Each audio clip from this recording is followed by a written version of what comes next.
నిధులకు తెలంగాణ గ్రామ రెవెన్యూ అధికారుల సంక్షేమ సంఘం రాష్ట్ర కమిటీ పక్షాన నమస్కారాలు తెలియజేస్తా ఉన్నాం. డిసెంబర్ 1 ఆదివారం ఉదయం 11 గంటల నుండి సాయంత్రం 5 గంటల వరకు మొగుళ్ళ రామకృష్ణారెడ్డి వెంకటరెడ్డి గారి ఫంక్షన్ హాల్లో మా రాష్ట్రవ్యాప్త మహాసభ నిర్వహించబోతా ఉన్నాం.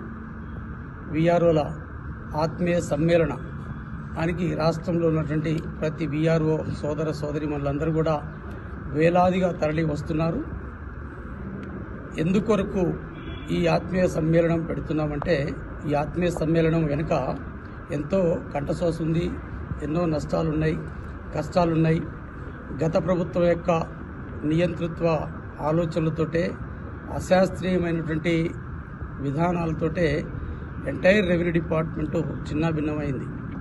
అందులో ప్రధానంగా గ్రామస్థాయి ఉద్యోగులంతా కూడా తీవ్ర నష్టాలకి గురి కావడం జరిగింది. ఈరోజు రాష్ట్రంలో ఉన్న 70 లక్షల మంది రైతులు అందులో 50 లక్షల మంది రైతులకు తీరని అన్యాయం జరిగింది. ప్రభుత్వం యొక్క పథకాలు అందక వారు కూడా భూముల యొక్క లిటిగేషన్స్తో ధరణిలో అనేక రకాలుగా ఇబ్బందులు పడుతూ సతమతం అవ్వటమే కాకుండా ఈరోజు గ్రామ స్థాయిలో పనిచేస్తున్న విఆర్ఏలు 25,000 మంది, విఆర్ఓలు 6,000 మంది, మొత్తం 31,000 మంది గ్రామస్థాయి అధికారులు చిన్నభిన్నమయ్యారు. అట్లనే ఎంటైర్ డిపార్ట్మెంట్ కూడా కొలాప్స్ అయింది. ఈరోజు గ్రామ స్థాయిలో అధికారులు ఉండి రైతులకు ప్రజలకు సమస్త సేవలు అందించారు. ప్రజల తలలో నాలుకలాగా వ్యవహరించారు.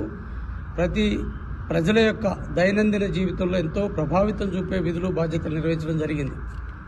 ఈరోజు 400 సంవత్సరాల చరిత్ర కలిగిన రెవెన్యూ శాఖకు వెన్నెముకగా పనిచేస్తున్నటువంటి విఆర్ఓలు గ్రామస్థాయి అధికారులు 1984లో కూడా ఇలాగే అశాస్త్రీయమైన నిర్ణయాలతోటే రద్దు కావడం జరిగింది. అట్లాగే 92లో నెదురుమల్లి జనార్దన్ రెడ్డి గారి టైంలో మరలా గ్రామస్థాయి వ్యవస్థను తీసుకొచ్చారు.